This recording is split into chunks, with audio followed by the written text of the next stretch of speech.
Hello, I'm Ruth Marrion. Welcome to my webinar on personal colours analysis and image consultations. I'm examining the value of these services to a client's authentic self-expression. I based this interactive report on a research project which was awarded a Master of Arts in Design from Curtin University back in 2000. With its material updated to 2025 for the 2025 conference of the Colour Society of Australia.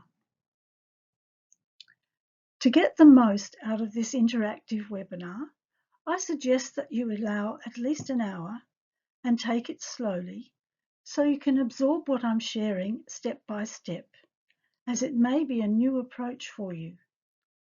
Perhaps take it in 2 45-minute sessions, pausing between them, or even 3. Use a PC rather than a laptop or phone because some slides are detailed and not easily read on small devices. In fact, feel free to print a screenshot of any of the slides you find hard to read because there's so much detail in it. For a good experience, you should also turn off distractions while you're trying to absorb or evaluate this material for its relevance to you. Press pause to think, to examine a diagram in detail, or to do a suggested exercise to learn more about yourself.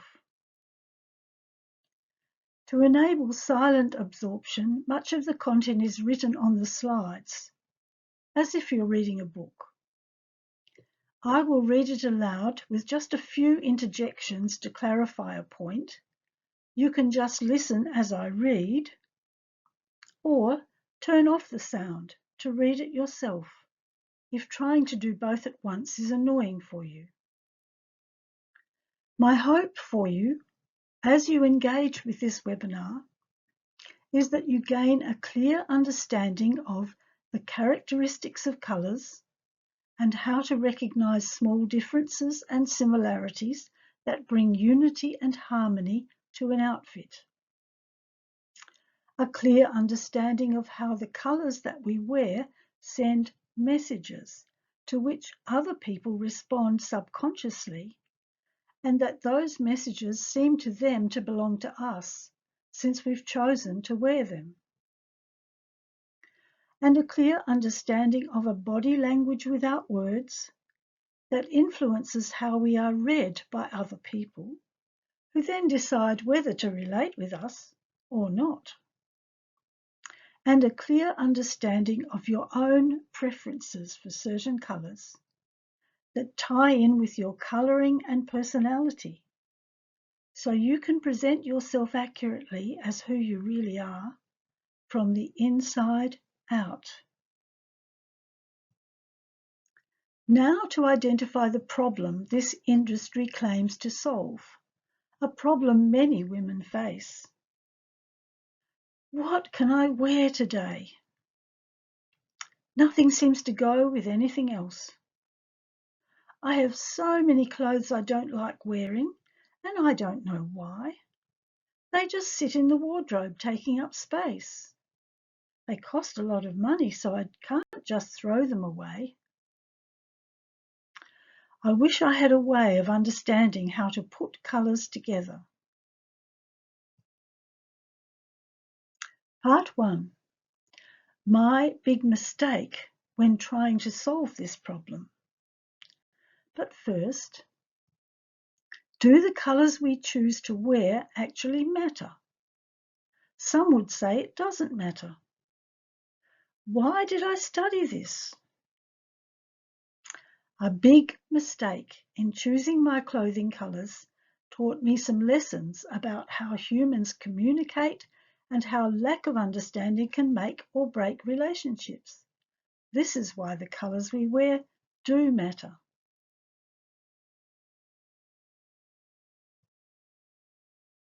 So here is my story. I was taking my family to live in the UK for a year. I needed to take a limited range of clothes for myself, which could mix and match. But what colours should I choose? A book called Colour Me Beautiful about personal colours analysis came to the rescue, or so I thought. I found their description of my colouring there, so I built my choices around their recommendations, feeling pleased with myself. What is a personal colours analysis and image consultation all about? This is a session with an expert who tests with coloured fabrics against a client's face to see the interaction between skin colour and fabric colour to determine their best group of colours to wear. This palette consists of colours that naturally harmonise with their skin colour, hair colour and eyes, helping the client to make informed choices about colours for wardrobe, makeup and accessories so they can look and feel their best. The consultation typically results in the client receiving a personalised colour swatch and a detailed guide to help them confidently select colours that enhance their natural features and create a more coordinated personal style. So here a client is having the colours tested against her skin, both of them looking in the mirror. Coloured fabrics peeled away in sequence to identify the changes in the face's appearance.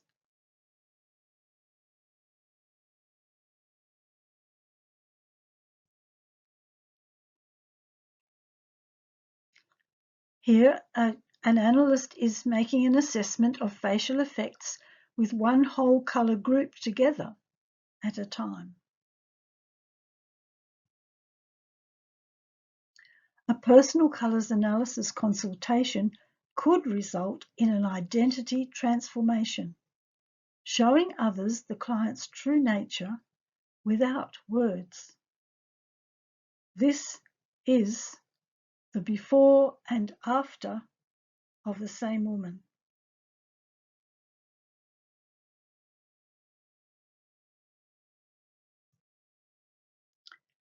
Using the shopping guide of colours to find the colours in a store that belong to the client.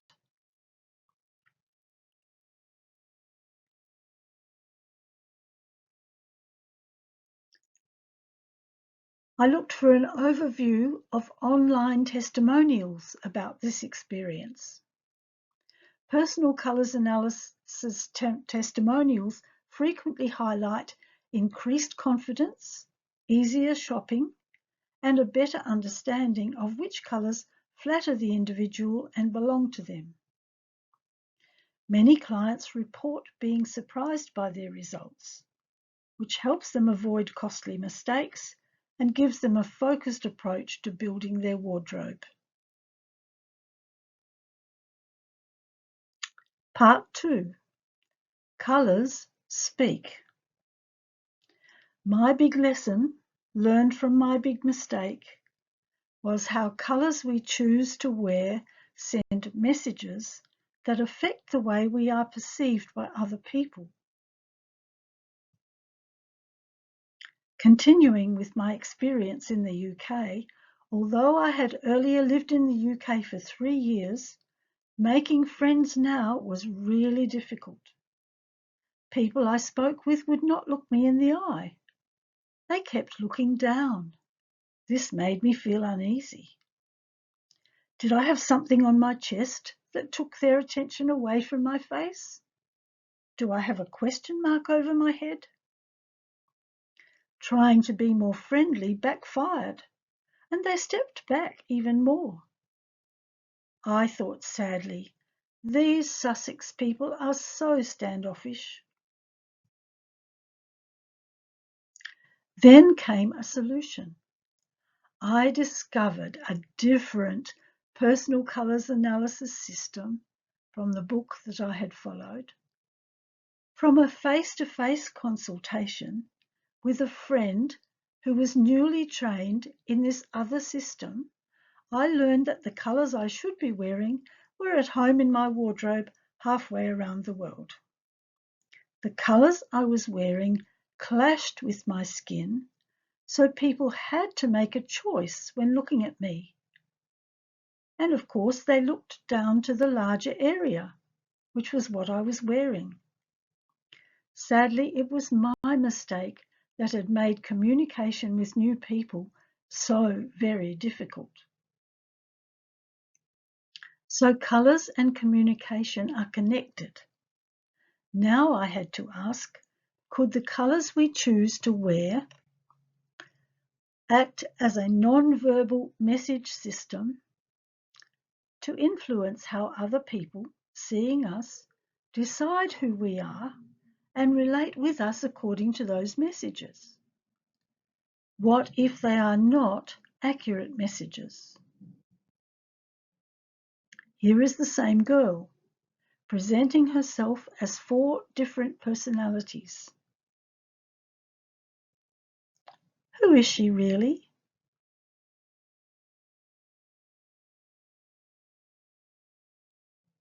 We don't know.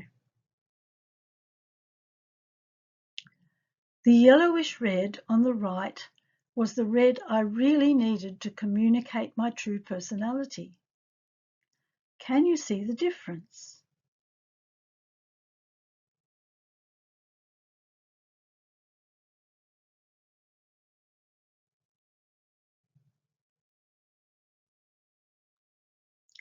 Now I was intent on cracking the personhood code for accurate self-expression. Who am I? How do I want people to read me? Personality can be read in faces. Both these lasses are smiling. Both have dark hair. Both have blue eyes. Both are wearing green. What differences can you read from what you see?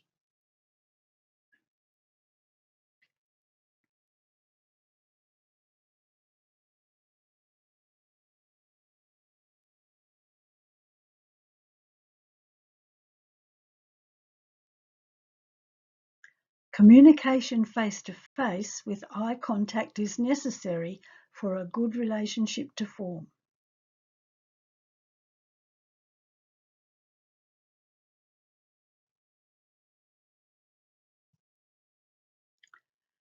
My realization was clothing colours decisions should come from the inside out. If your clothing colours harmonise with your face colour, so they seem to belong to you, the colours message is also assumed to belong to you in a supporting role. In the UK, my clothing colours said I was aloof, introverted and not very communicative. My behaviour was the opposite. Those I spoke with were confused by my double messaging, so they kept their distance, as if that is what I expected from the colours I wore. In this webinar, we're only using red for our examples. In the UK, the red dress I wore caused people to say, "That's a lovely dress you're wearing." This colour red and its message demanded their attention. The dress was wearing me. We need our colours to support us, not erase us. From the inside out? What is that? How can I do it, you may be asking? My personhood model is about knowing who you are, that's your inner identity, and helping that to shine from inside to the outside world using colours messages. So here's a diagram of my personhood model. Our face reading forms a first impression of the other person to help us make assumptions to test as we begin to relate to them. We look first of all at the colouring of the skin, eyes and hair. Inside, there are personal colour preferences and there are inborn temperament traits. Part 3. The solution to the rescue. How it all began with portrait painting. Here's the backstory. The portrait artist, her paint palette, and her book, published 1980. Her name is Suzanne Cagill, and her book is called Colour, the Essence of You.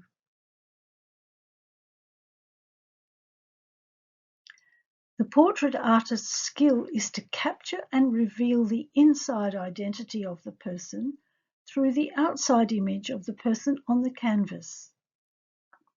Suzanne, in formulating her theory of personal colours analysis, assumed that the outside colouring of her subject was the key to the inner personality, which should decide their best colour choices.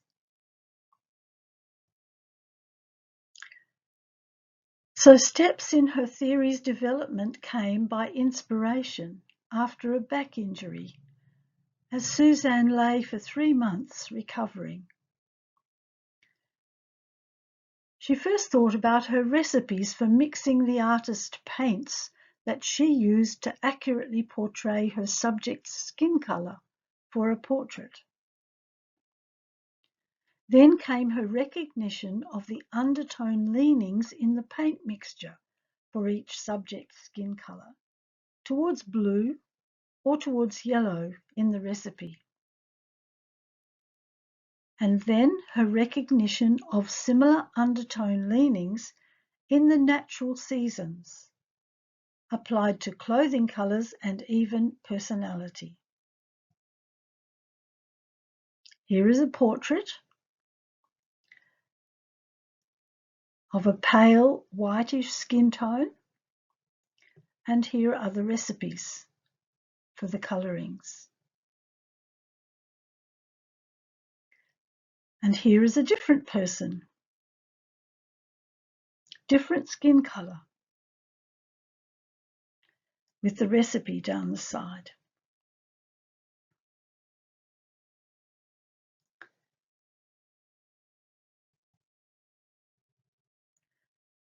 She was naming clothing colours after the 4 seasons.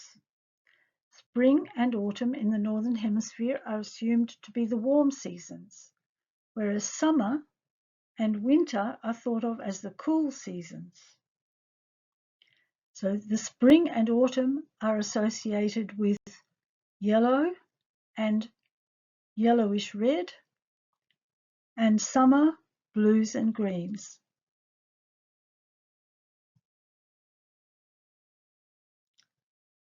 So seasonal colour analysis divides people into 4 groups.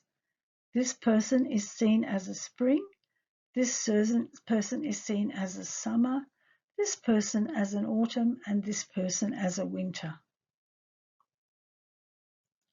And their clothing is meant to match. The 4 different seasonal palettes, as Suzanne Cagill conceived them, comprises 2 warm or yellowish groups of colours and 2 cool bluish sets of colours.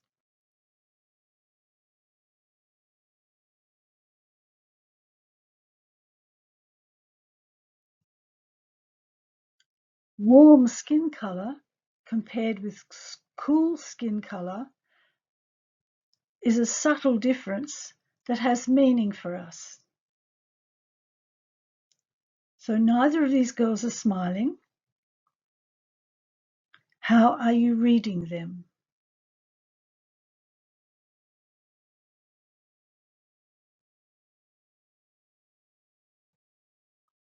Skin colour comes from a mixture of pigments. The proportions of 3 colour-contributing sources in layers make up our total skin colour as others perceive it. At the base level are the tiny blood vessels.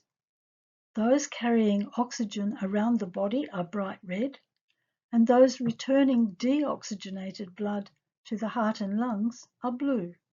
In combination, these make a bluish red. At the upper level are two pigments. Carotene, a yellowish substance, gives the skin a warm appearance.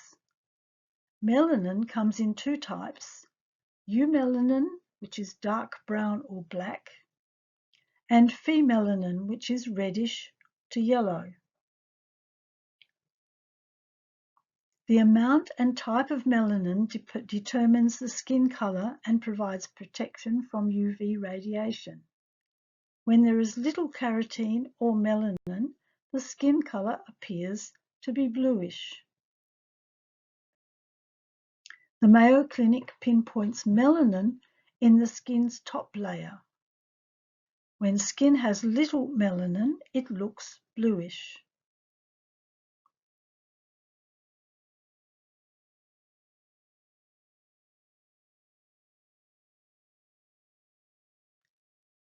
The claims of client benefits of a personal colours analysis consultation experience are that she will feel more beautiful, she can plan her clothing purchases in her best colours across all seasons' weather conditions, she will feel more confident when well coordinated, she can eliminate discordant colours from her wardrobe and enjoy the colours remaining there.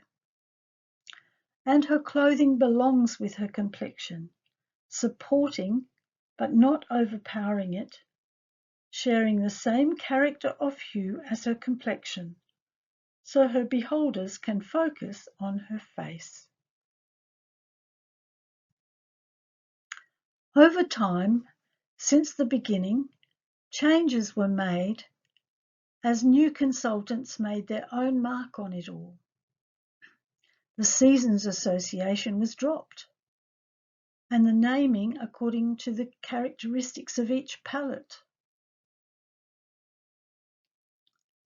There was combining of recommendations from two palettes.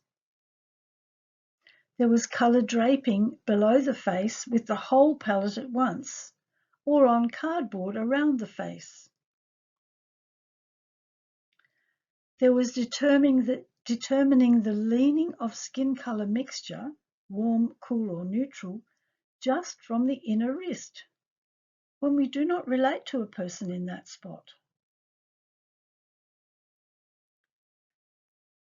The hair would not be covered, an effort to average out the colouring image to include contrast or blending with the hair colouring, which is not considered as just the frame. The consultant's own clothing or coloured paint on the walls and lighting not colour corrected could form a distraction or giving a false result if it was reflected in the mirror. Many consultants now offer online services using photographs of the client and Zoom face-to-face consultations. There are even do-it-yourself shortcut websites for small prices or free because face-to-face prices can be expensive. Part 4. Show me. There were 5 doubts expressed by an expert about the process of analysis, which inspired this research framework and will be answered one by one. The framework for my critical analysis of personal colours analysis for my thesis was an expert's doubts. Professor Isaac Abramoff, a neuroscience and colour vision researcher for over 50 years, shared his doubts about this new industry. His 5 doubts were: 1. Are the colour groups called palettes really true and natural groupings, as is claimed, or are they just aesthetic opinions about what is beautiful? 2. Can facial colourings of skin, hair and eyes be specified accurately enough to be categorized so that analysts can consistently make the necessary distinctions. 3. Can a beholder discriminate between how the client looks when wearing the best colours and when they are wearing not so good colours? 4. Is there really a connection between personal colouring and internal colour preferences, as is claimed? And 5.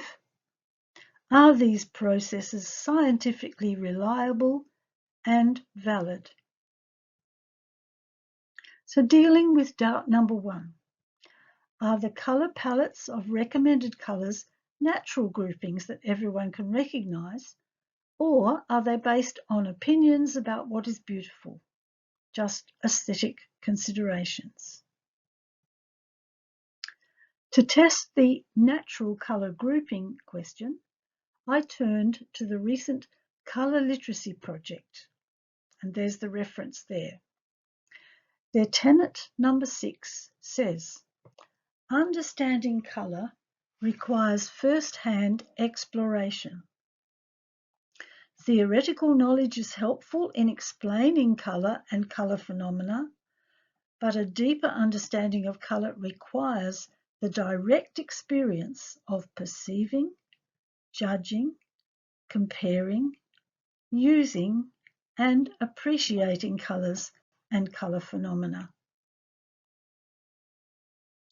So this was the launch in Western Australia of the Colour Literacy Project in October 2024.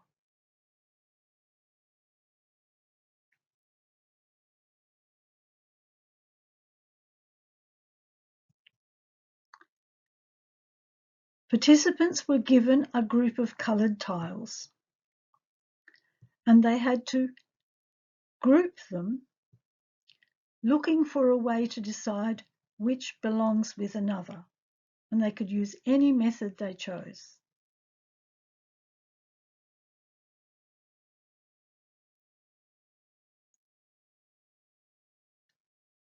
The theory behind it is that there is a hue family with 3 character children. A parent would be the vivid,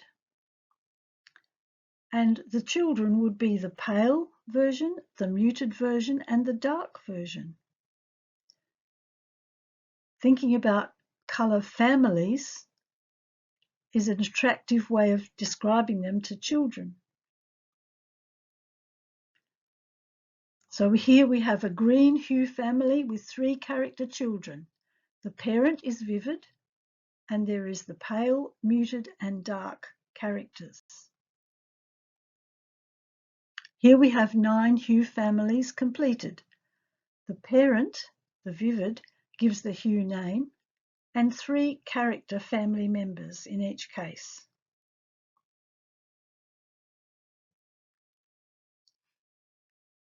Some colours were grouped as belonging by character: vivid, pale, dark, or muted, and others as hue families.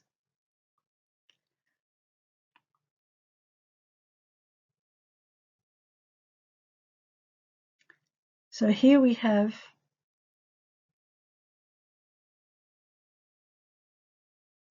I'm trying to use this pointer. Here we have, on the left-hand side, we have colour families, but on the right-hand side, the colours are grouped according to character.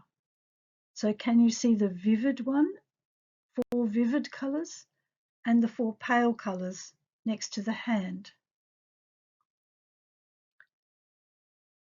So a natural grouping of colours is sorting as hue families. On the left-hand side is just a mixture of colours. Colours from the orange family have been separated from the others and arranged in a hue family group on the left. And on the right, all tiles have been arranged into 9 family groups.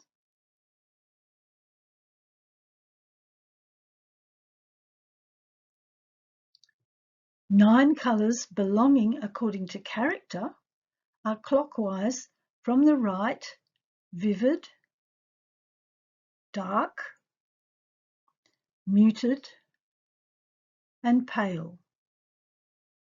They belong together according to their character.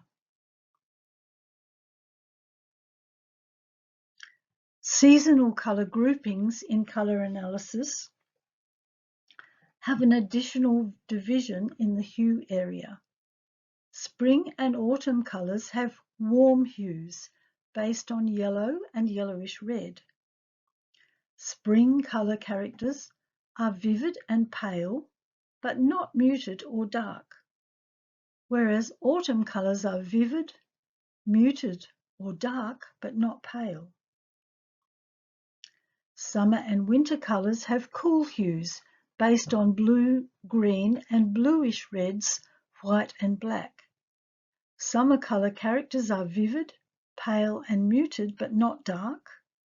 Winter colour characters are vivid and pale, but not muted, with contrasts including white and black.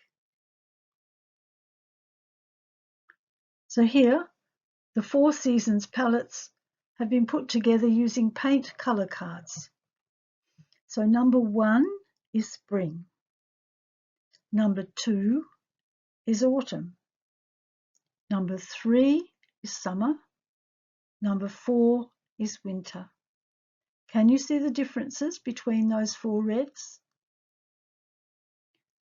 Now look further down and see the difference between the 4 blues, the 4 yellows, the 4 greens, and the 4 purples. The palettes fall into 4 quadrants made by 2 intersecting axes: warm on the left through to cool on the right, light or soft at the top, and dark or hard at the bottom.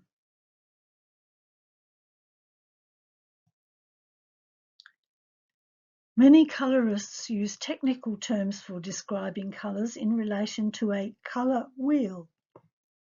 A colour wheel is a circular chart that organises colour to show their relationships, helping to understand colour mixing and create colour palettes.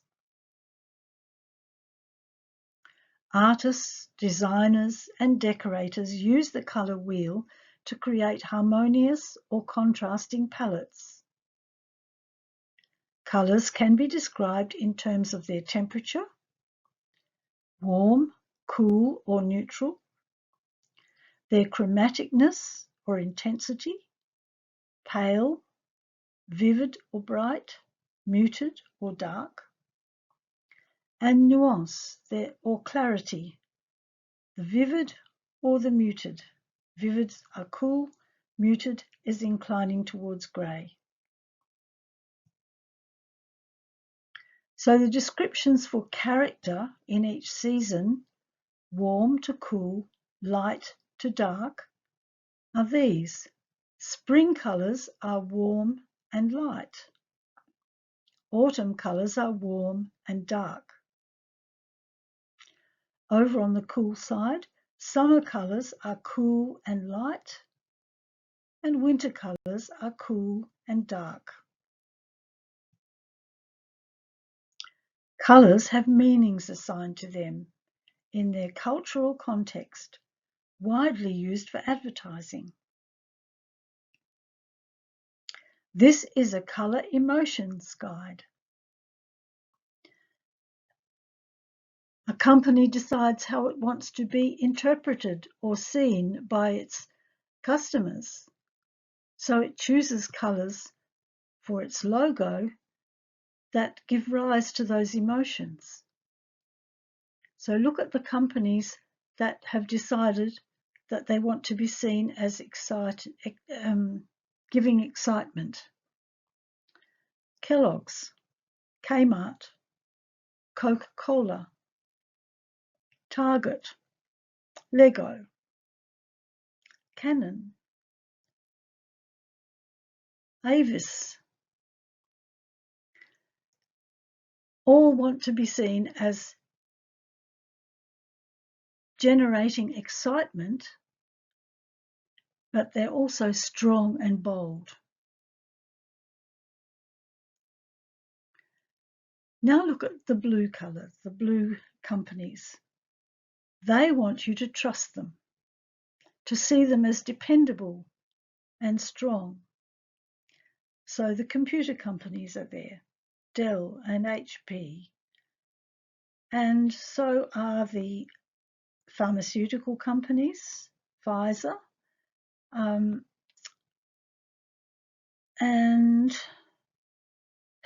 even chocolate biscuits, and Facebook. Oral-B for toothbrushes. They want you to see them as trustworthy and dependable.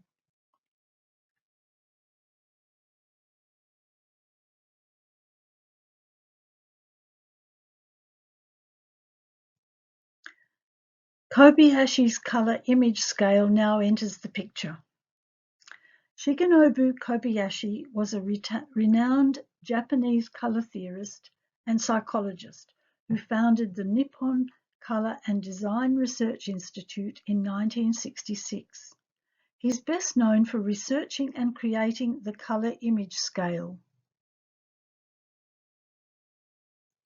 a resource that connects specific color combinations with around 180 image words to guide designers in evoking moods. He authored several influential books as resources for people working with color. His work has had a significant impact on fields such as interior design, fashion, and branding in Japan and internationally. Shigenobu Kobayashi hosted Paul Green-Armytage and me in his studio in Tokyo in 1997. He put us through some of his tests. Here is his color combination image scale. And there are images, 3 colors together, that project a particular message.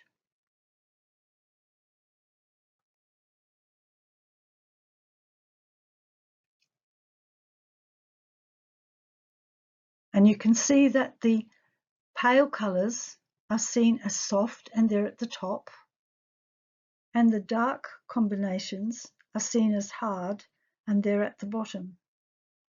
On the left-hand side, the colors are related to yellow or red, so they're warm, and on the right-hand side, the colors are related to blue or green, white or black, and so they are called cool.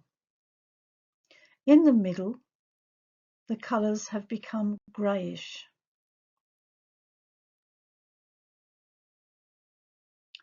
Kobayashi's color image scale uses these axes and quadrants to map colors and their meanings. So I've broken it down a bit so that you can see how it's formed. On the left-hand side, warm and colorful, warm and casual is above the line. So that's on the soft side. But below the line, we have warm and dynamic and warm and intense. And that's seen as harder than the ones at the top. On the right-hand side, and both of these are on both sides are clear colors. We have cool fresh, cool casual above the line, but then when the darker colors come into it, cool and modern, cool and formal. And on the grayish side in between, we have warm soft on one side and cool soft on the other side, both of those slightly grayish, or we would call that muted.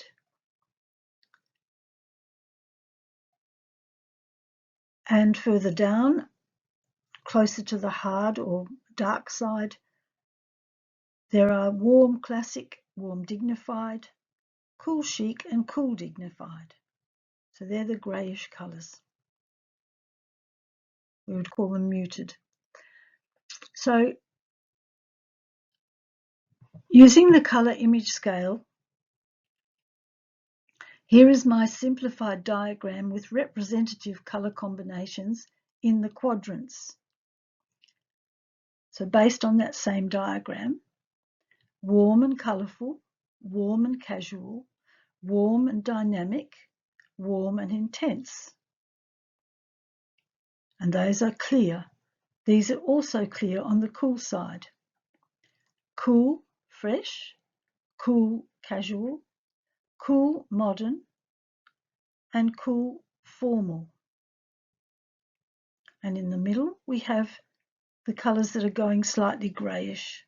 Warm, classic, warm, dignified, and cool, chic, and cool, dignified, below the line towards the hard side of the diagram, and above the line towards the soft, we have warm, soft, and cool, soft, warm, natural, cool, natural, warm, elegant, cool, elegant. That's on the greyish side. Kobayashi's complex word key map to meanings of colour image scale colours, as reported by thousands of Japanese subjects, is very complicated. But the words are very meaningful to us. They are the messages that the colour combinations create. So just look at possible meanings of red, yellow and green. Red, yellow and green, a relatively pale yellow with a bright red and a bright green. The meaning is taken to be vigorous, powerful and active. But mixed with white, pale down, they are seen as gentle, innocent and romantic. Fully vivid versions are enjoyable, festive and open, whereas greyed down versions, muted, are dynamic, classic and mellow. Kobayashi classified other things according to his colour image scale, 173 keywords mapping, and his book Colorist includes some that apply to this study. There's seasonal change, the colours of spring, summer, autumn and winter. There's individual lifestyle and taste. There's individual face shapes and meanings, and fabric patterns and shapes can all be classified according to the colour image scale meanings.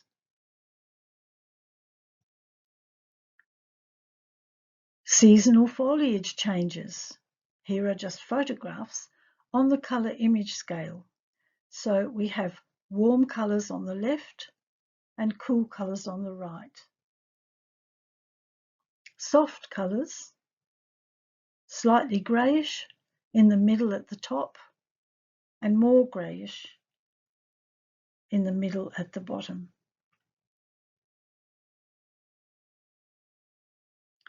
Conclusion number 1. Are the palettes natural groupings? The answer is yes. The palettes are in fact natural divisions of colours into hue families, with variation characters in each hue related to observed characteristics in nature.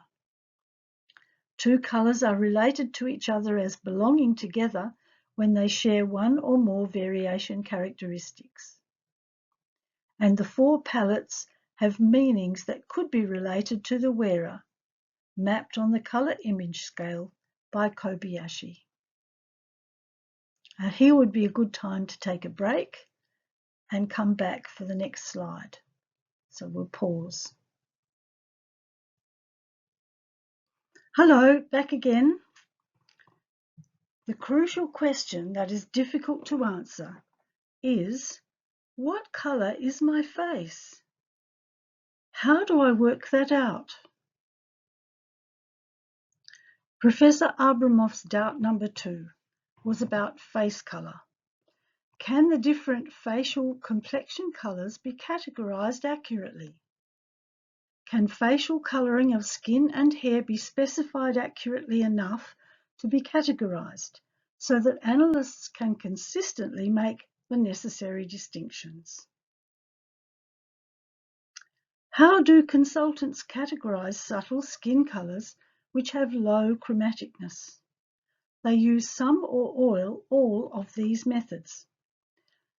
Firstly, the experience of the consultant to decide warm or cool, and they may include hair colouring to make an average image.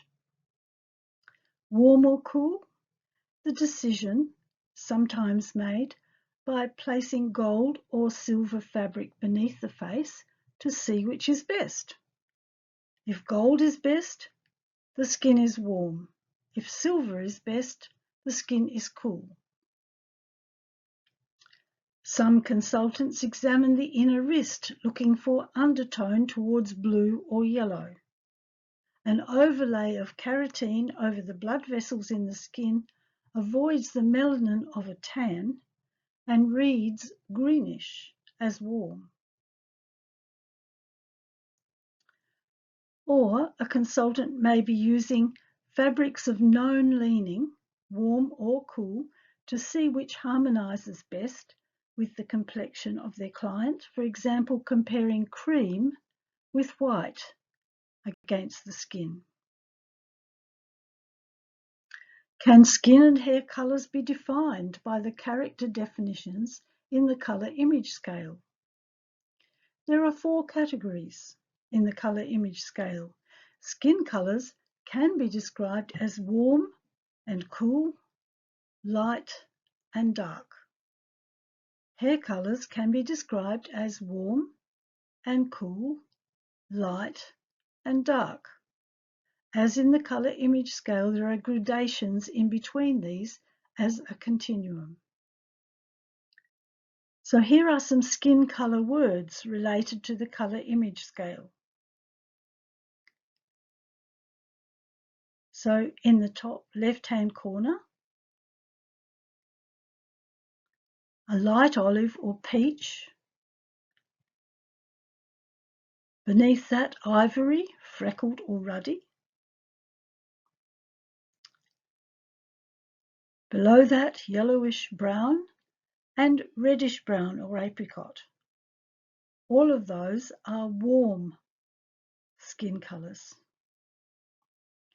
On the right-hand side are the cool skin colours: rose pink, pink beige, greyish white and greyish violet or bluish black.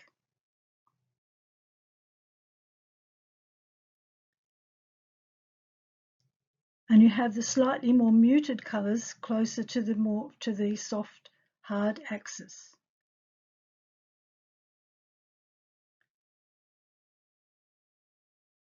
Skin and hair colours are related to the colour image scale quadrant dimensions of warm, cool, soft or light, hard or dark. So there's the colour image scale in the middle, and we've put skin colours into each quadrant. So the spring complexion goes with the spring colours, which are warm and light. On the other side, the cool colours, which are cool and light, go with a summer complexion. On the warm side again, but darker, we have darker combinations that are on the yellowish and reddish side, and the skin tones go with those for autumn. And in the lower right, we have winter skins going with winter, cool and dark colours, highly contrasting. So here is the colour image scale placement of skin colours alone. Can you see that on the left-hand side, all of those skin colours are warm, and on the right-hand side, all of those skin colours are cool. Above the warm-cool axis in the light area, we have light warm complexions. On the right-hand side, we have light, cool complexions. Below the line, we have darker, warm complexions and cool and darker complexions, or highly contrasting. Here are actual hair colours which I got from a hairdresser. Hair colours can be mapped on the colour image scale. Hair colours as features have acquired meanings that are often applied to the personality as assumptions about the person's traits. So we have cultural assumptions about blondes and about redheads.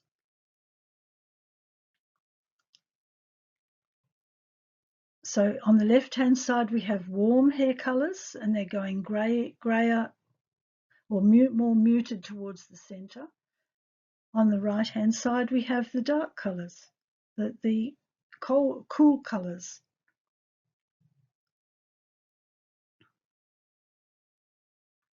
So hair colours can be described in words on the colour image scale. So in the top soft light area, we have yellow blonde, but on the other side, we have ash brown, a light ash brown.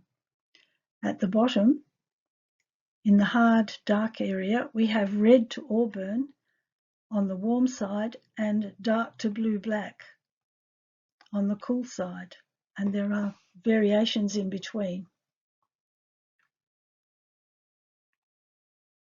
Hair colour as the face's frame according to the colour image scale. Yellow to black, top as soft and the bottom as hard. So we're just going by the hair colours now in this diagram.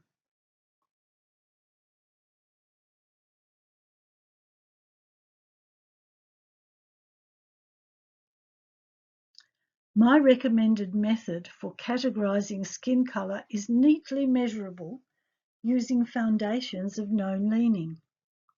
Since Suzanne Cahill began this industry's conceptual foundation with paint mixtures to mimic skin colours, foundation manufacturers quickly caught on and began to make matching foundations labelled with their undertone leaning in the mixture.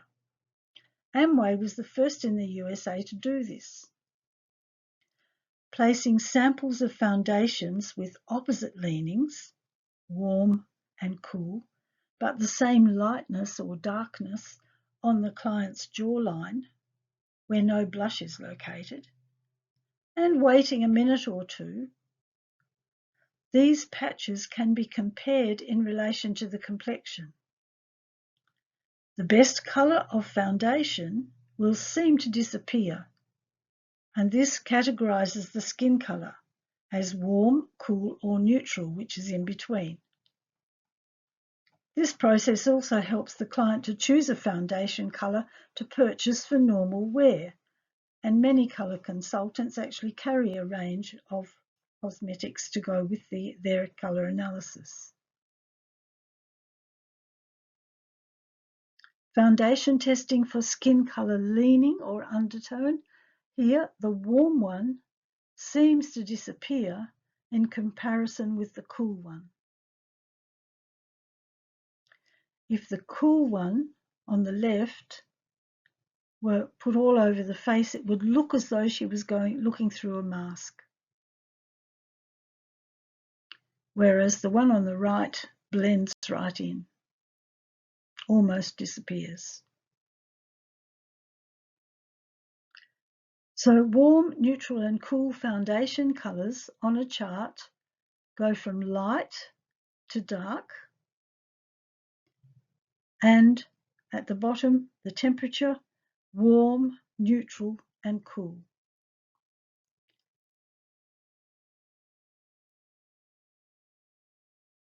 So from that chart you can choose the degree of lightness or darkness of the foundation colours to test with.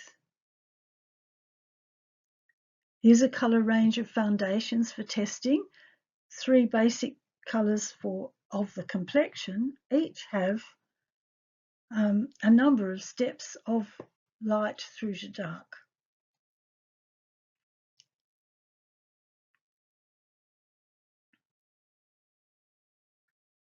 Foundation colours are subtle, leaning towards blue, as we call them cool, and yellow, calling them warm, in the formula, with no perceptible leaning designated as neutral. So here's a chart of a range of foundations divided into cool, neutral, and warm, and the words that are often used to describe them. Revlon Colour Stay Makeup has a shade finder. Again, cool, neutral, and warm, light, medium, and deep. So you could choose a medium to test if you think the skin is medium, and a cool against a warm, or a neutral against a warm, to see which disappears the most. Lipstick colours. Here we have 4 warm as yellowish and 4 cool as bluish in hue, and the characters here are pale, called light, and dark. So we have warm light on the top row and cool light on the top row. And the bottom row is warm dark and cool dark. Conclusion number 2. Can skin colour be accurately categorised? Skin colour can be categorised according to the categories illustrated by the colour image scale. Foundation testing, by comparing warm and cool foundations of the same lightness near the jawline of the client, guided by the manufacturer's labelling according to the undertone mixture they've used to make each colour, can identify the skin colours leaning most accurately, and a match will seem to disappear. I have not found a consultant who uses this method as the normal method. Using another method with this to confirm the result could ensure that the manufacturer's categorisation is accurate. Professor Abramoff's doubt number 3. Can a beholder discriminate between how the client looks when wearing the best colours and when they're wearing not so good colours? Describing my experimental testing for discrimination by ordinary behaviours, to answer this, I used materials from a maxillofacial laboratory, which makes facial prostheses for people who've had facial melanoma removal surgery, making something to fit in the hole to imitate the natural skin colours of the person. So because they gave me some of those materials, I created 4 identical faces in layers without expression or makeup. The only difference between them was my representation of their final skin colour, the subtle beiges of low chromaticness of 4 variations of Caucasian complexions. So here are my 4 face mock-ups in layers, used for testing beholders' ability to discriminate between best and not so good colours. So first we have the blood vessels, 4 different levels, and then the various skin colours.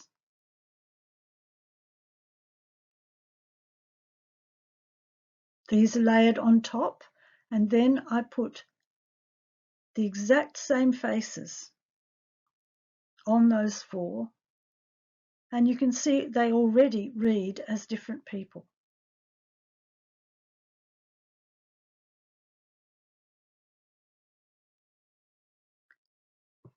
The visual effect of red colours on each face, as perceived by a beholder, including the effect of a blue-green afterimage on the beholder's retina. That's a complicated thing, but if you look at red and go straight through, you'll find green plus blue, and that is the afterimage. Greenish blue is the afterimage of a strong red. After images form, after you've been staring at a colour like red for a while, you can try it, and after a while you get because your retina is tiring of the bright colour, there's a quick exchange into green and blue, or greenish blue. That's called an after image. So summer's soft bluish red causes blotches on a spring or autumn skin, making their skin greyish, sallow, and deepening the shadows in facial lines. Summer's soft bluish red may be nice on a winter skin, but it harmonises with a summer skin. Winter's spectrum red has a strong after image of blue-green, which harmonises with the winter's cool skin. It cools the yellow undertone of a spring and autumn skin, causing ashen grey cast to the skin, losing the natural liveliness in their facial expressions.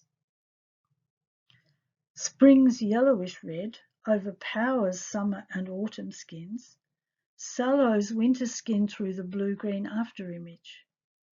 The yellow in it brightens the spring face, and the blue-green after image calms down any ruddiness in the spring complexion and brings out blue-green in the eyes.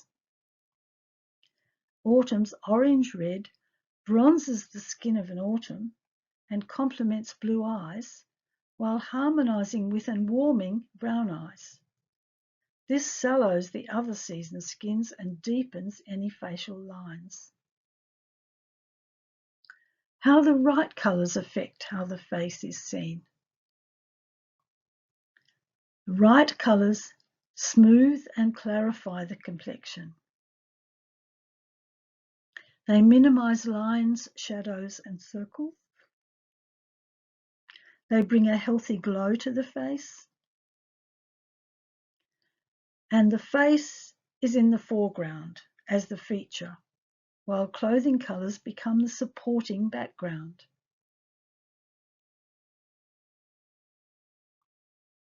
How the wrong colours affect how the face is seen.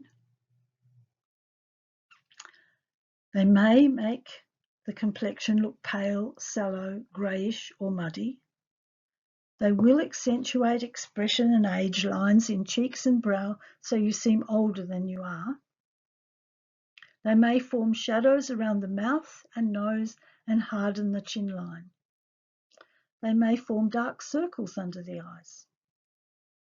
They may accentuate blotches and unevenness in the complexion. And they may make facial expressions look too strong or too weak. The colour demands the attention and becomes the foreground in the beholder's vision. And the colour clashes with the skin colour and forces a choice of where the beholder must focus, causing the colour's message to be remembered, not the person.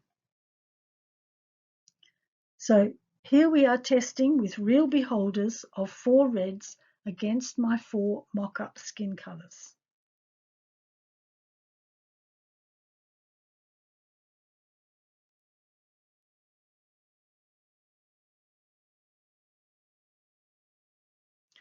And the beholders are all interested. But here we have agreement smiles on the faces of participants.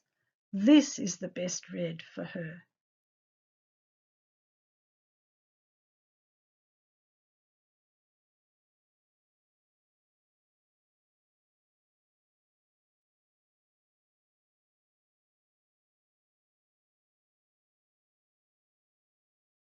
So which red is best? Supporting without overpowering for these 4 faces. Would you like to try it? I'll give you a bit of time.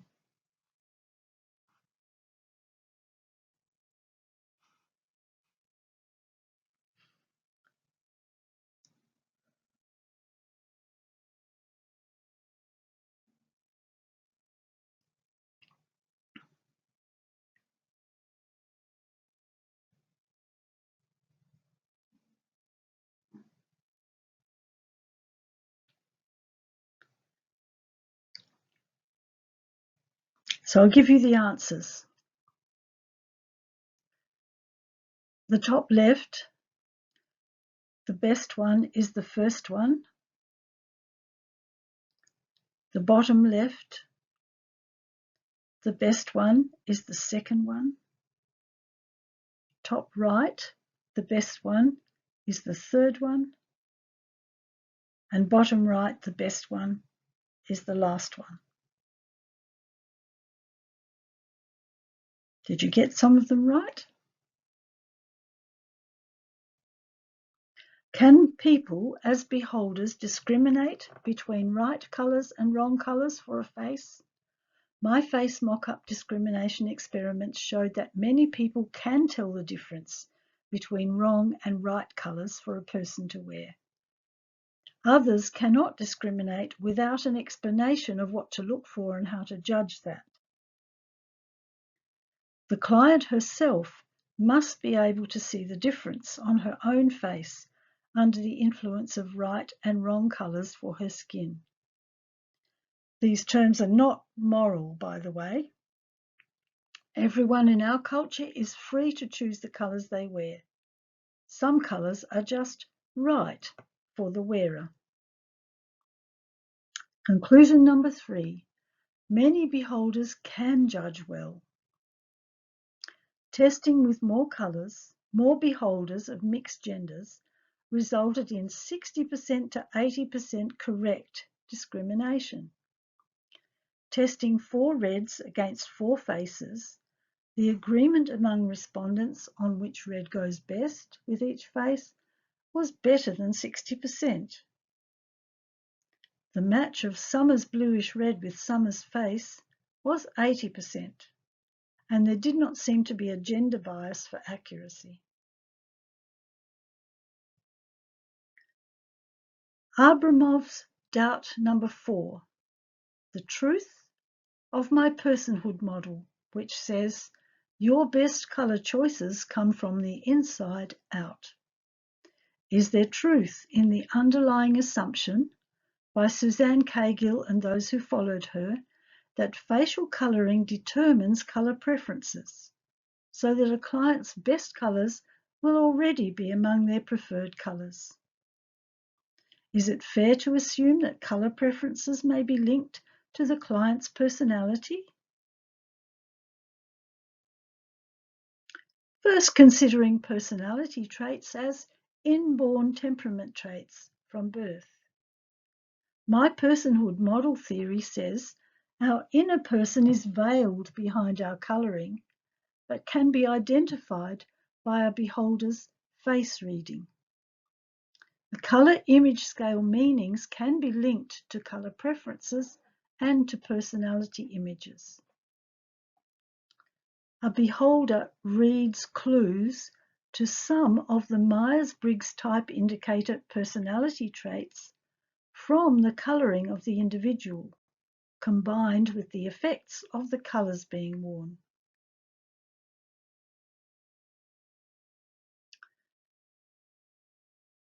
Under parenting tips, I found 4 different types of children, and they fit perfectly with the colour image scale. Type 1 is the fun-loving child. Type 2 is the sensitive, quiet child. Type 3 is the determined child. And type 4 is the serious child.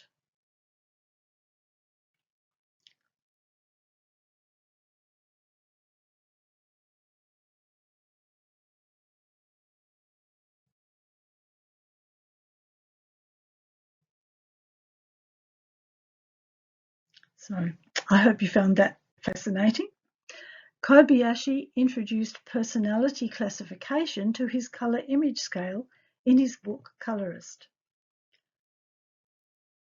So he found 7 individual lifestyle and taste profiles of people. He found one group prefer colourful and soft colours, another group colourful and hard. Both of those are warm and clear and are the same as what we would call spring and autumn. Another group refreshing and soft, refreshing and hard. So those are cool and clear colours which we would equate with summer and winter. And he also found people who preferred calm and soft greyish colours, calm and hard greyish colours, calm and medium, all muted forms of the vivid colours found near the crossing of the axes. He also introduced personality classification through individual face shapes, which can reflect personality. These can be placed on the colour image scale. And he also classified as personality preferences the patterns and shapes in fabrics showing taste.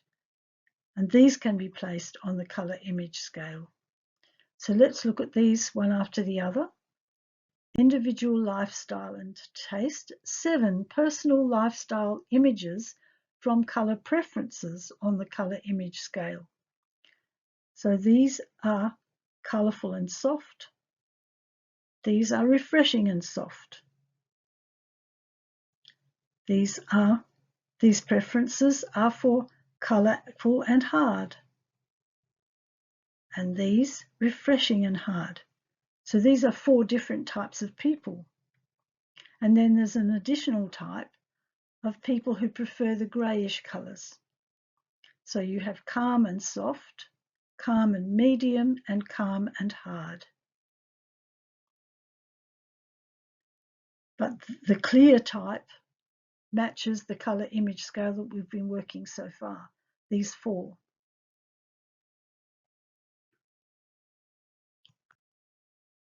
Japanese facial shapes imply personality traits arranged on the colour image scale. So the soft personality traits are above the line, and they're the rounder faces. Below the warm cool line on the hard side are the longer and more geometric shapes.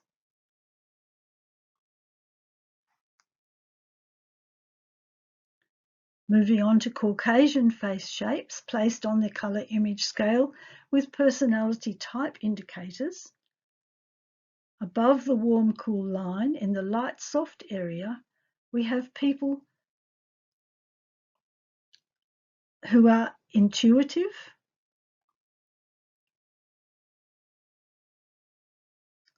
and that means that they gather information using primarily from their intuition. But the feeler person, combined with these 2, this is how this person makes decisions. They make decisions on the basis of how it's going to affect relationships. On the cool side, this person gathers information through their 5 physical senses rather than intuition. And they make decisions according to how their decision will affect other people. Below the line, again, we have an intuitive person who gathers information primarily out of their intuition, but it's combined with the habit or preference for making decisions on the basis of the facts, regardless of how it affects other people.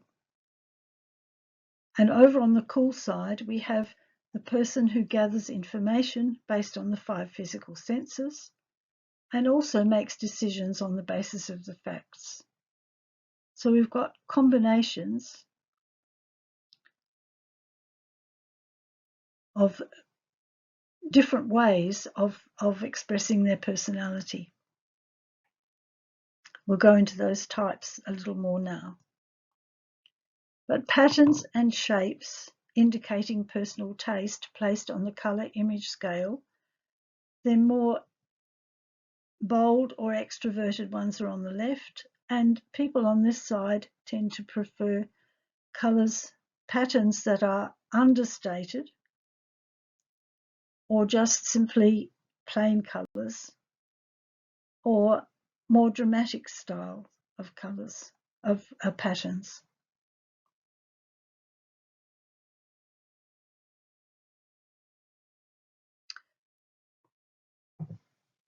I found in ancient history a fourness factor grouping. Could there really be just 4 main personality types? Fourness has the symbolic application of universality. We have north, south, east and west. We have up, down, right and left. Sunrise, noon, sunset, night. Spring, summer, autumn, winter. Earth, air, fire and water. And in 800 BC, the biblical roles of cherubim were depicted as human senior servant leaders with 4 different personalities, named for the eagle, the lion, the ox, and the man. In 400 BC, the Greek physician Hippocrates named these 4 personality groups, assuming they arose from physical body fluids. So he named the eagle sanguine, and the lion choleric, and the ox phlegmatic, and the man melancholic. And we find these names used quite often, even now, in books about personality. The Myers-Briggs Type Indicator measures inborn temperament traits as preferences in the personality of individuals. A self-report questionnaire that categorises individuals into one of 16 personality types based on 4 basic dichotomies or opposites: extroversion or introversion, sensing, using the 5 physical senses to gather information, or intuition, thinking, which is interpreting from the facts, or feeling, which is making decisions based on how that decision is going to affect other people, and judging or perceiving. So some people prefer to make decisions and some people prefer to keep on gathering information. Developed by Isabel Myers and her mother Catherine Briggs, it's often used in business and personal development to improve self-understanding and communication with others, particularly in teams. A brief description of the Myers-Briggs Type Indicator. There are 16 combinations possible. The MBTI does not try to evaluate people against a standard, but to clarify the group or tribe to which they already belong genetically. The Myers-Briggs Type Indicator identifies the preferences an individual has for one of 2 possible focus attitudes. The extrovert focuses outwards, the introvert focuses inwards. That's the first one. Second one, information perceiving functions, which is gathering information, and they may use their 5 physical senses or intuition. The third kind is the deciding or evaluating function, making decisions, which can be done by thinking, simply looking at the facts, or feeling, which is about how the decision will affect relationships. And lastly, the lifestyle attitudes, whether they are preferring to make decisions or preferring to gather information. Both possibilities are used by everyone, but one is usually preferred and so better developed. These preferences appear at a very young age and just are. They're not wrong, but they may be different from another person. Knowing these possibilities can help us to understand and accept how other people are different from us, so we can adjust to them and smooth relationships.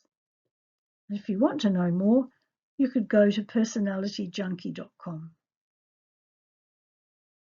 The Myers-Briggs type indicator diagram has been coloured to match the colour image scale. So we've got some words that describe the various types, subtypes in the quadrants of the colour image scale. These are the warm personality types. These are the cool personality types. NF is gathering information using primarily the intuition, and F is making decisions on the basis of relationships and how they'd be affected by that decision. On this side, we have people who gather information through their 5 physical senses, but they also make decisions on the basis of how their relationships will be affected. In this group, these people gather information through their intuition, but they make decisions based on the facts. These people gather information according to their 5 physical senses, and they make decisions based on the facts.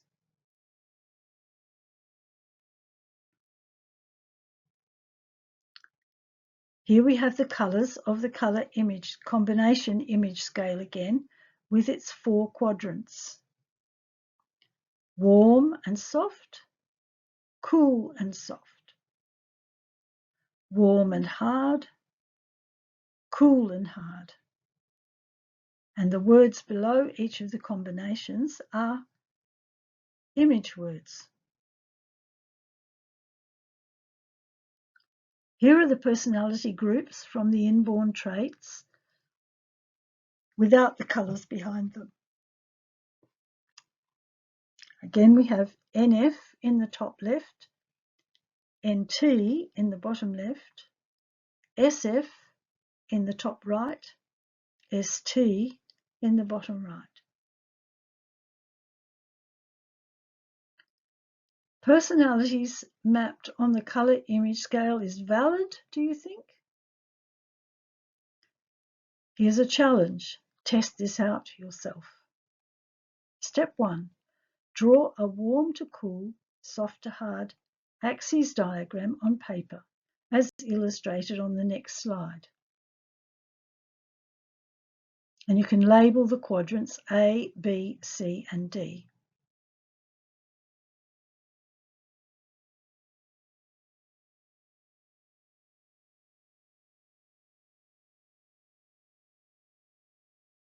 Next step. Choose 16 words from the 100 words listed on the next slide that you could apply to yourself as a person, honestly, if it didn't matter to anyone else. Write these down on your piece of paper, and none of them are negative in meaning. 16 words from here. Which of these words could you use to describe yourself? 16.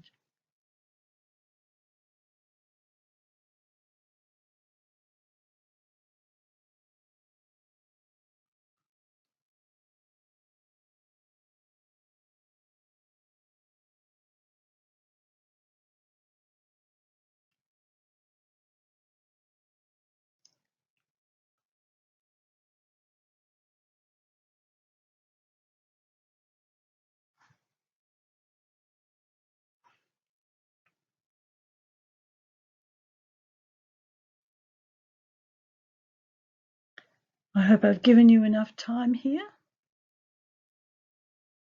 Next step, relate your words to the colour image scale. Find your 16 words on the next slide and write them into the quadrant on your diagram where you find them on this diagram. And total the words in each quadrant of your diagram.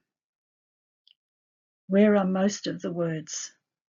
So you'll have to find your 16 words in these quadrants.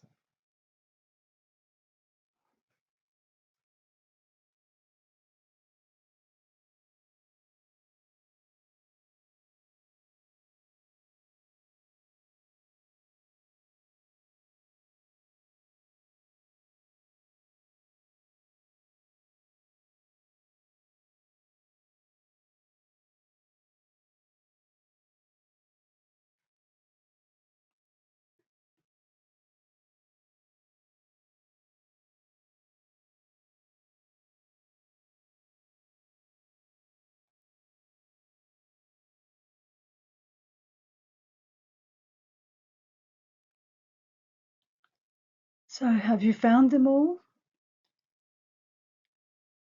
Consider this relationship. Do most words you chose fit into quadrants A, B, C, or D?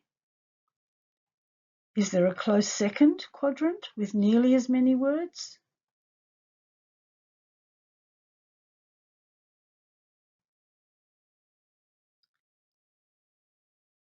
So match your words quadrant to the colours of that quadrant on the colour image scale, which is the next slide. Consider other colours in those same quadrants where the most words were found on the colour image scale as images: warm to soft, warm to hard, cool to soft, or cool to hard.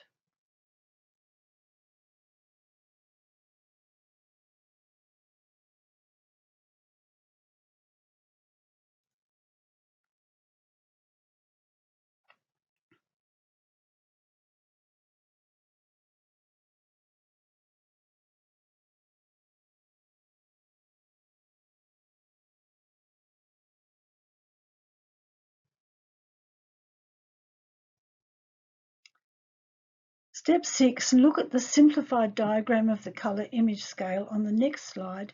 Can you refine your preferences description within the quadrant that they are in? The 4 quadrant colours are amplified on the following 4 slides, so look at those to find your quadrants to decide this.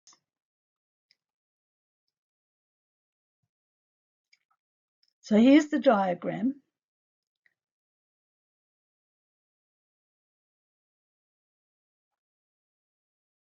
Are the colours you chose warm colourful, warm casual, warm dynamic, warm intense, or are they cool and fresh, cool casual, cool modern, cool formal, or are they more on the greyish side closer to the soft hard axis?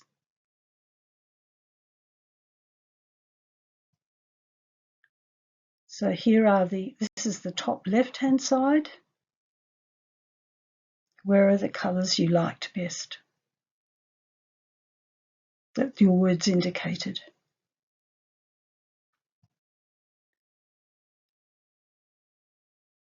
This is the bottom left. 4 images there: warm dynamic, warm classic, warm intense, warm dignified. Top right hand.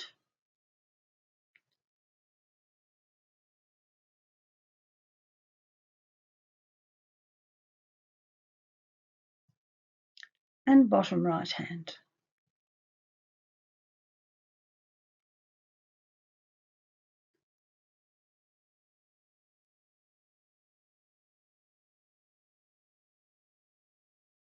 So are you matching the quadrants with the words you've chosen to the quadrants with the colours you've chosen, or that go with them? Answering this doubt requires some reminding of what you've already discovered. Professor Abramov had doubts about the personhood model, linking personality to colour preferences on the inside to the colouring on the outside, that the early practitioners assumed were genetically related. Having dispensed with 3 of his doubts so far, this one is the clincher. Do we have inbuilt personal colour preferences that belong to us and will say the right messages about who we are? Is there a correspondence between the words you chose, your personality, and the colours you like, your preferences, shown by similar placing of these on the colour image scale? Can you see a correspondence? Yes or no? Here is a case study in personal colours analysis and personal colour preferences assessment. The problem of red.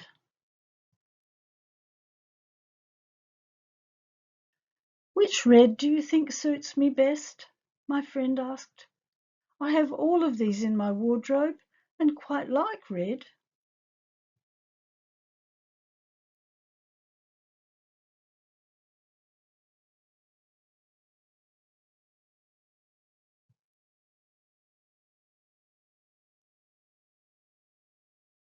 Her expression tells how she feels about herself in this red, a spring red, compared with the other reds.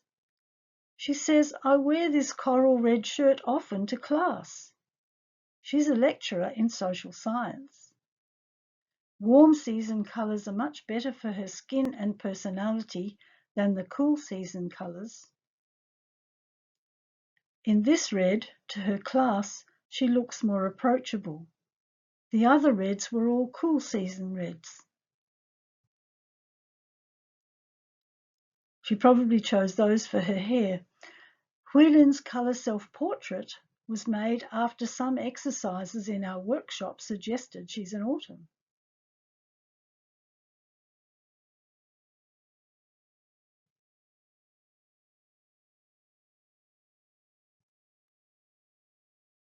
An orange red could be even better. Colour draping confirmed her as a striking autumn. This photo was taken of her image in the mirror on her phone, so it's not a very good one, but the skin colour is obviously better.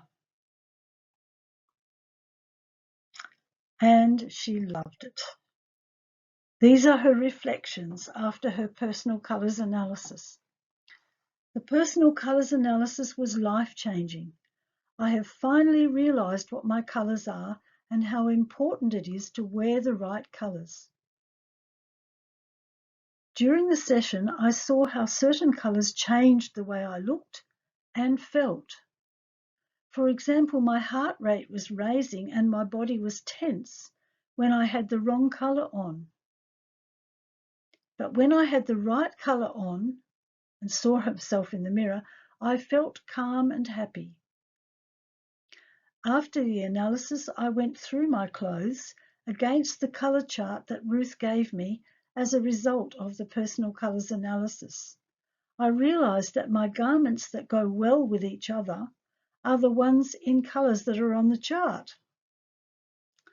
The colours I wear also impact my social life. When I wear the right colours, more people talk to me and smile at me. When I wear the wrong colours, people don't approach me. Now I realise the importance of wearing the right colours because it changes how we look and feel and how others relate to us.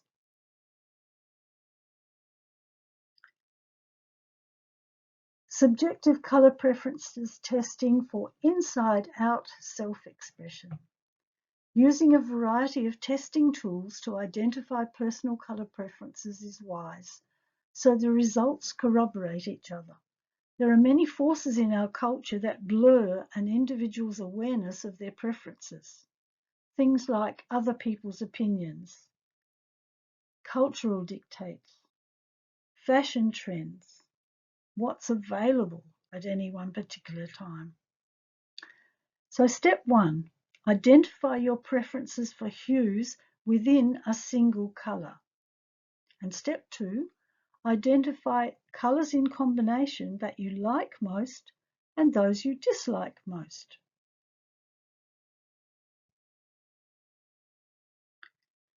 So the procedure, subjective colour preferences testing procedure, the client is asked to consider the samples they are chosen as nothing more than samples of colours on a page without any context of how they might use them. The client has a diagram in front of them on which to mark their choices with a tick.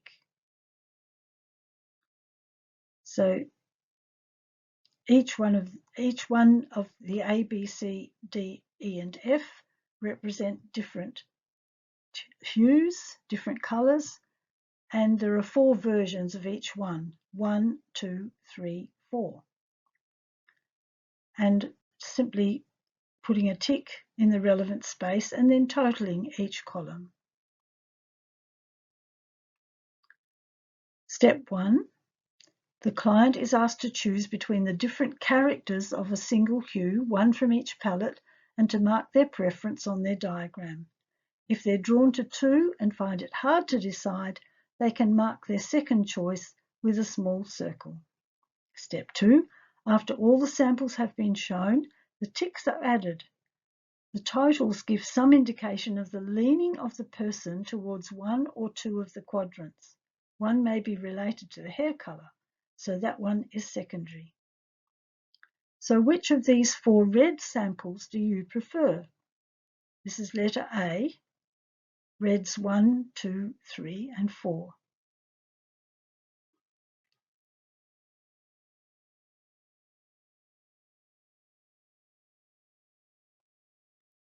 Which one would you choose? Choosing colours in combination that you like. The array of colour combinations on the next slide is representative of a very wide range of possibilities. Rarely do we look at colours in isolation, so it's logical to also assess preferences for combinations. Also take notice of those you dislike when doing this exercise.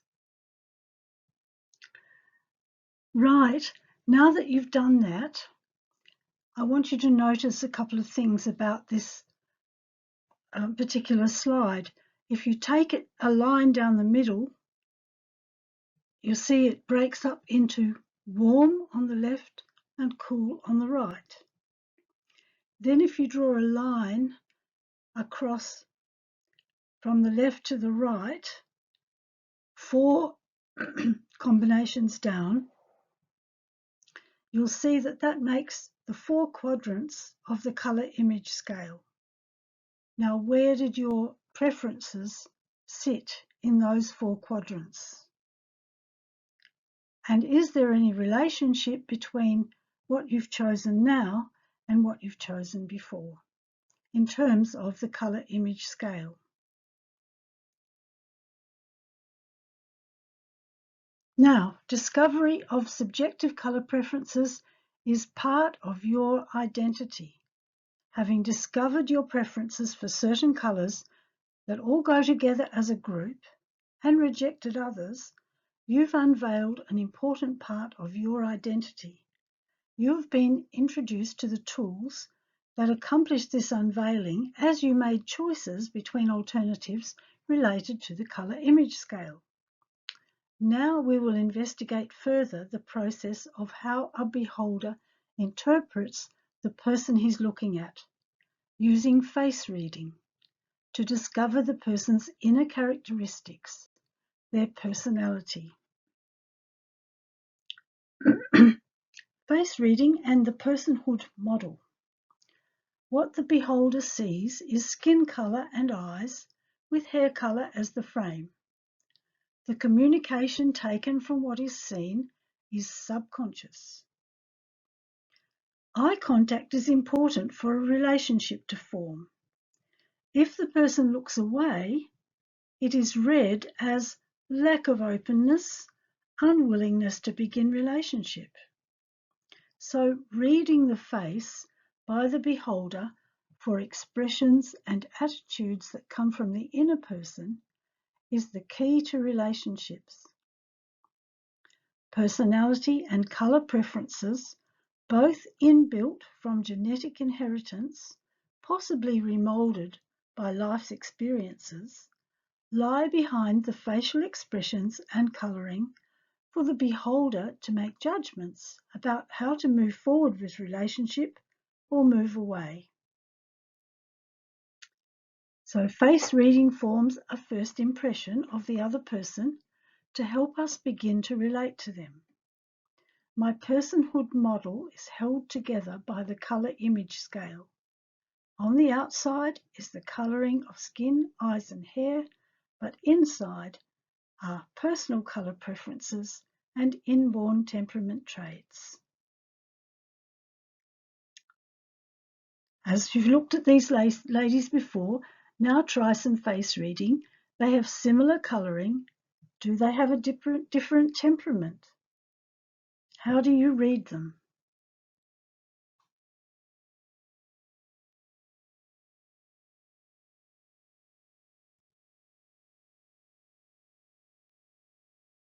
What differences can you read about her apparent personality in these photos? I know you've done these before, but maybe you've improved.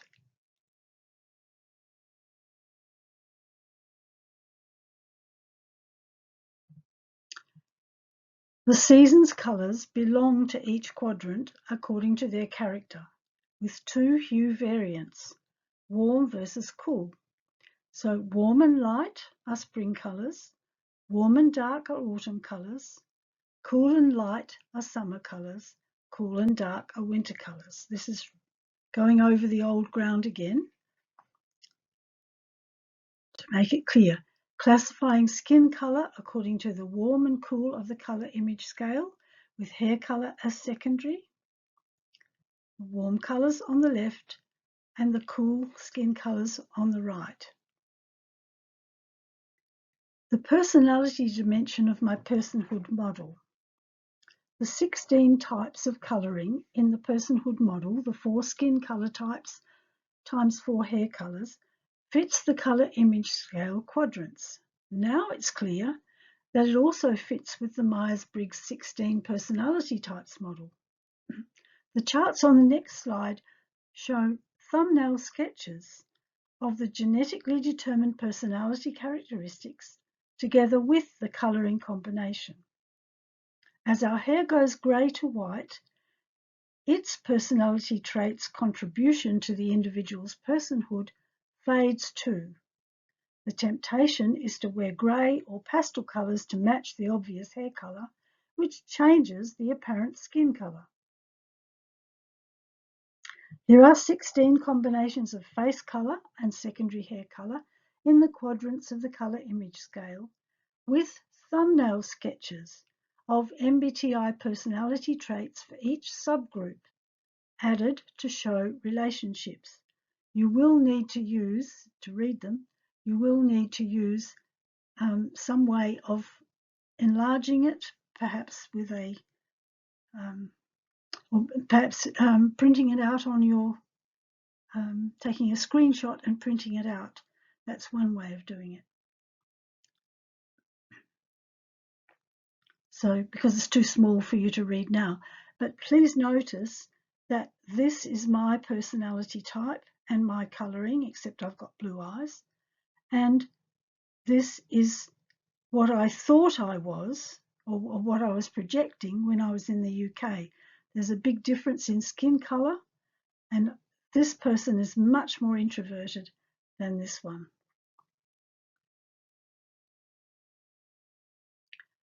Body harmony colours. These are colours chosen from the client's palette that belongs to each of the 4 seasons, colours that mimic and support the subtle colours of the client's skin, eyes, blush and hair. These are emphasised by the clothing the client wears to look totally well coordinated. The chart on the next slide shows the colours of skin, eyes, cheeks and hair that are typical of the 4 subgroups in each season's group. Following that slide are the 4 quadrants of this chart separately, so you can identify the quadrant that all your results have been directing you towards, accepting as yours. So body harmony colours for the 16 personality groups. We call this one an absolute spring, and these are the variations. This is the absolute autumn, and these are 3 variations. This is the absolute summer, and these are variations. This is the absolute winter, and these are the variations.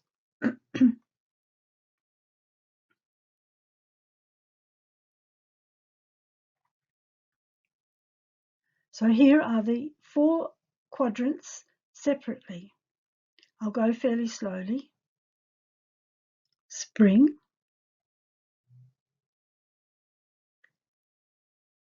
and in the left-hand corner at the top, we have the eye colour, the hair colour, the cheek colour, and the skin colour. And it's the same with all the others. Next one, summer.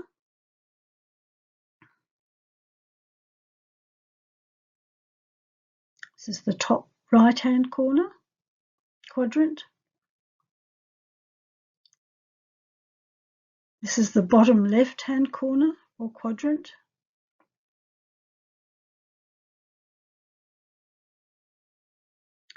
And this is the bottom right-hand corner or quadrant.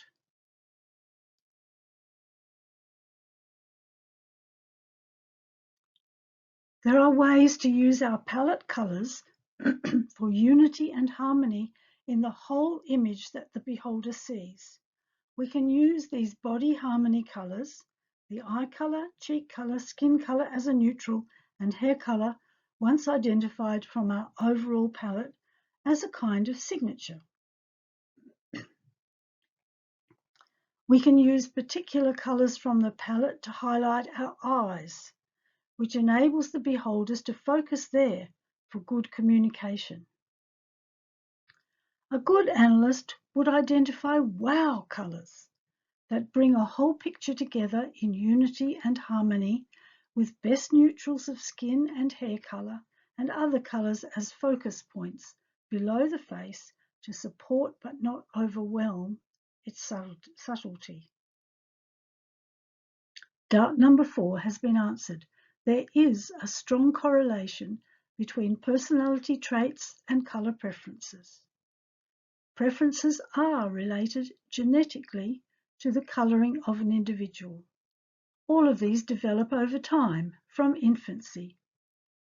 For testing accuracy, it should not be done too soon in the life of an individual, but parents would do well to pay attention to their child's developing preferences through the stages of growth before the years when they only want to dress to be like their peers. Now, Abramoff's doubt number 5. Is scientific reliability and validity a characteristic of the assessment methods of right and wrong colours for an individual? Is there a measurable factual basis for the claims made for their processes of assessment? Are these clearly stated and reliable between schools of thought, so the same result would occur for a single client tested by each school?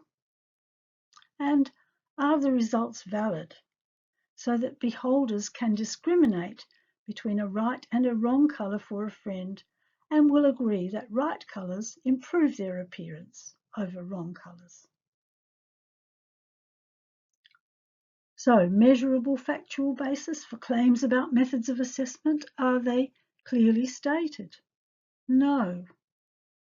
There is some disagreement between the various systems about what effect of a colour is desirable and being looked for, because there's no clear agreed statement of goals or quality assessment body.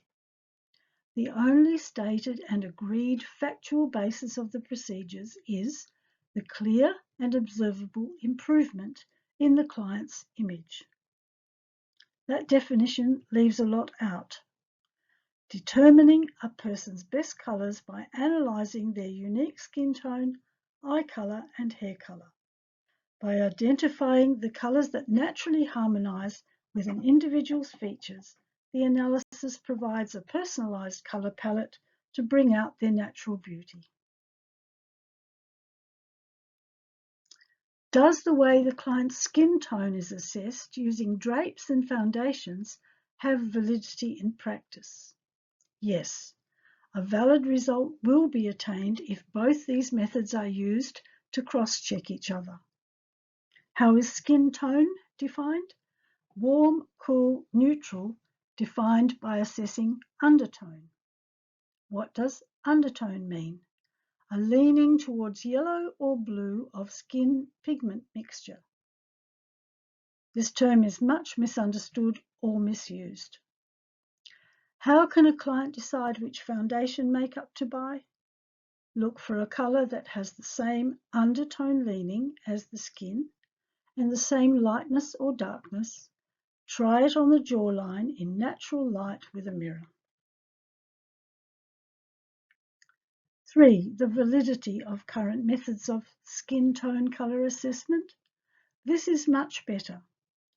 Current methods rely on the expert's experience of how colours of fabric and face colours interact. The client should be able to see the differences herself in the mirror and not rely only on the consultant's opinion.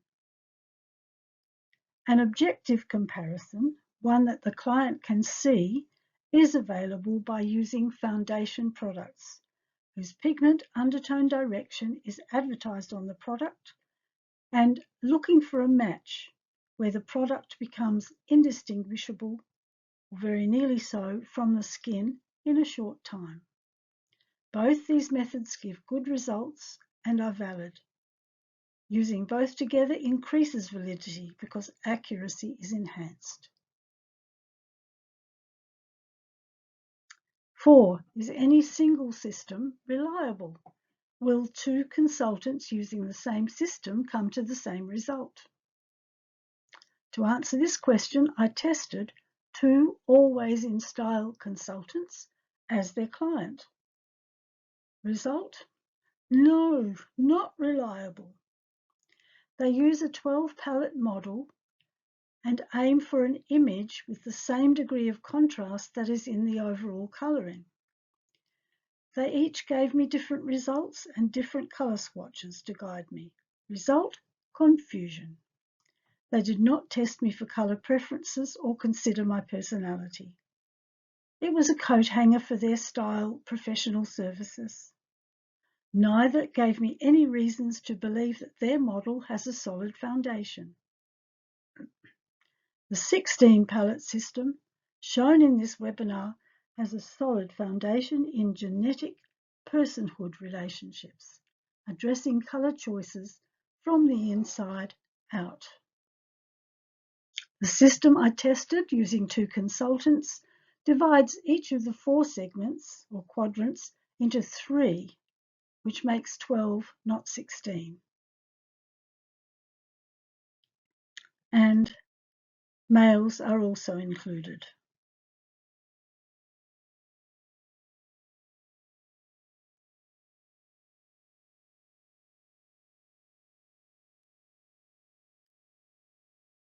Compare this with my preferred system, 16 combinations of face and hair colour, each with MBTI personality indicators aligned with the colour image scale. The MBTI personality thumbnails are there. 16 skin colours arranged by their hair colours as secondary to fit the colour image scale. You've seen this before. So the conclusion on doubt number 5, while some factual areas admittedly may scientifically be falling short and could be improved in practice, many testimonials attest to this industry fulfilling a much needed role in solving clothing dilemmas and enhancing the self-esteem and confidence in women by giving them a way to make good decisions in planning their wardrobe colours to remove confusion and support their natural colouring, while confidently presenting themselves truthfully from the inside out.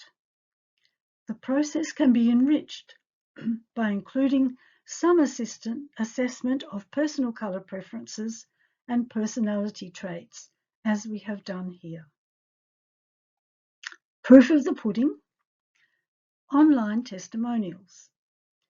Here is an example of a testimonial on a chat site. I recently got a colour analysis done, and the results were so much more insightful than I expected. The analysis included this cool colour cube that showed my skin tone. I learned that I'm 100% warm-toned, which cleared up so much confusion. I'd always been unsure because my veins looked blue, but I knew something was leaning warm about my colouring. My season is light spring.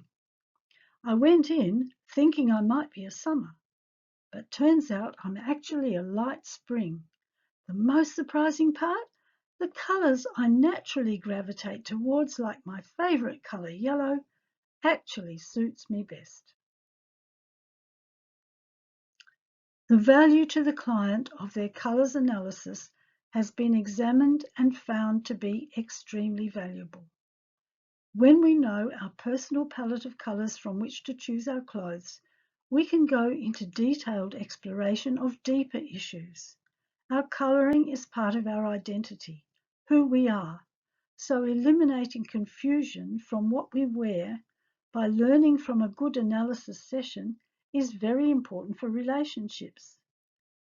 Ways to use our palette colours to underline the essentials used in communication, the body harmony colours of skin, cheeks, eyes, and hair, can be emphasised in an analysis consultation. Farewell to my mock-up models, now with makeup. Makeup is exaggerated here to show that the colours are selected to have the same characters of hue in temperature, intensity and clarity as the subtle complexion colour, so they belong to the face. Foundation colour testing, choose the product that disappears in comparison to your skin colour. As we've explained already, blush, if you wear it, should also seem to disappear into the skin colour. Lipstick also harmonises with the skin colour in temperature, intensity and clarity that will also characterise the clothing worn each day. The result will be a totally well-coordinated you. Summer and winter with their makeup on.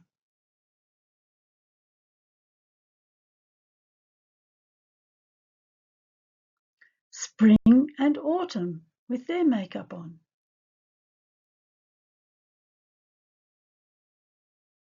And here they are all together, summer and winter, spring and autumn. So conclusions of this webinar. Personal colours analysis consultations, leaving clients satisfied and inspired, is not relying on a placebo effect from the attention received, as Professor Abramoff expected or suspected. Colours placed beneath the subtle face colour do have well-known perceptual effects such as simultaneous contrast and after images, so the effects can be seen and explained. Guidance from a well-chosen image consultant can help a client to eliminate from their wardrobe colours that are discordant in relation to their skin colour, colours that act as a distraction from the face where human communication is centred.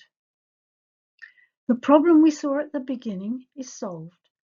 A final word of encouragement.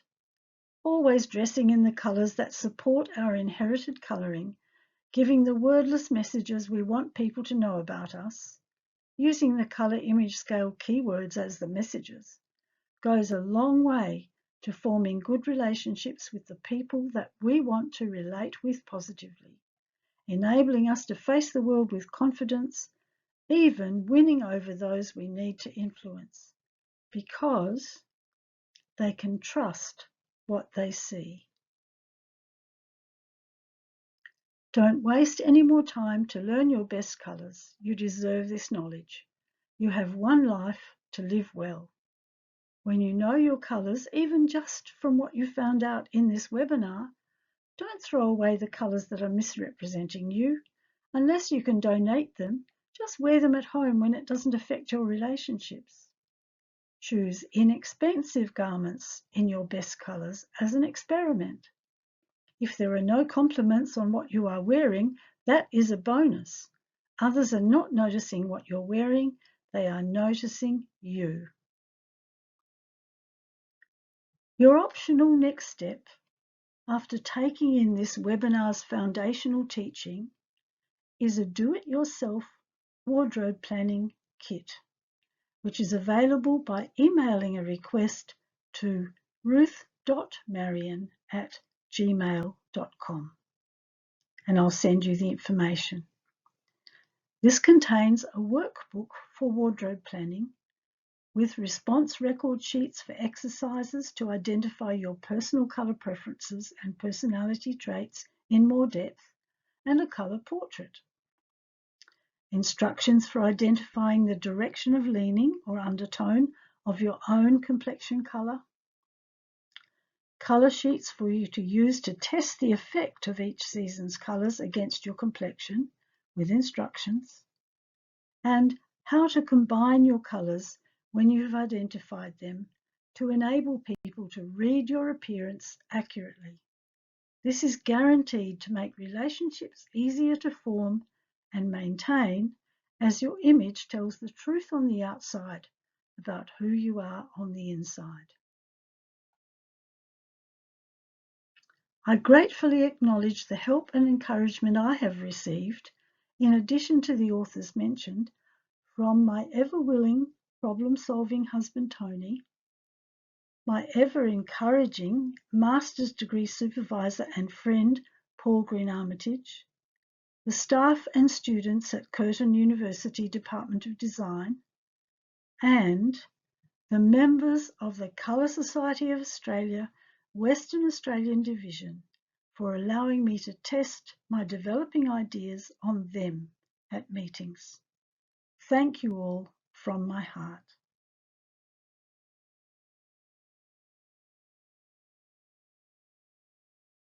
And here are the references I have used